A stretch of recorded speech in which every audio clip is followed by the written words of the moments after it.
السلام علیکم۔ کچھ دن پہلے احسن اقبال صاحب پر جوتا پھینکا گیا۔ شاہد خاقان عباسی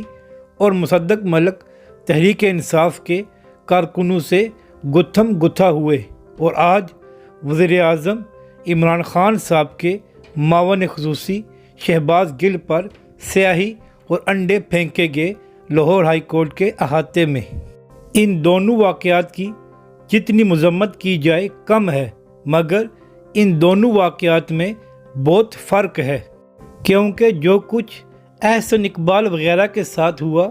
وہ پری پلان نہیں تھا، بلکہ تحریک انصاف کے کارکن پہلے سے موجود تھے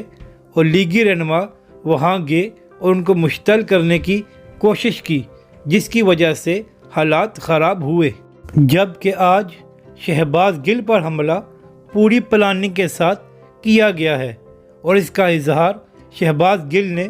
لاہور ہائی کورٹ جانے سے پہلے اپنی ٹویٹ میں کر دیا تھا کہ صحافی دوستوں نے بتایا ہے کہ نون لیگی آپ پر حملہ کر سکتے ہیں۔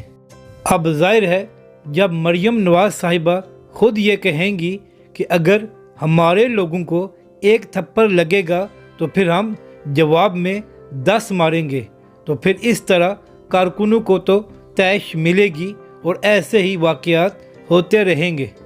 آج جیسے ہی شہباز گل پر حملہ ہوا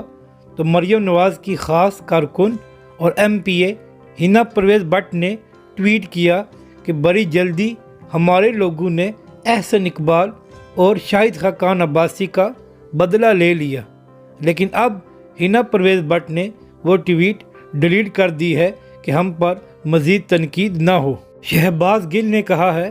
کہ مریم نواز کے ایما پر مجھ پر حملہ کیا گیا ہے تاکہ میں ان پر تنقید نہ کروں، مگر میں ان کی کرپشن اور چوری کو ایکسپوز کرتا رہوں گا، چاہے مجھ پر مزید حملے ہوں۔ مریم نواز صاحبہ اور دیگر نون لیگی لیڈروں کو چاہیے کہ ایسے بیانات نہ دیں جس سے ان کے کارکن مشتعل ہوں اور تحریک انصاف کے لوگوں پر حملہ کریں، کیونکہ سیاست میں عدم برداشت کسی کے حق میں نہیں ہوتی۔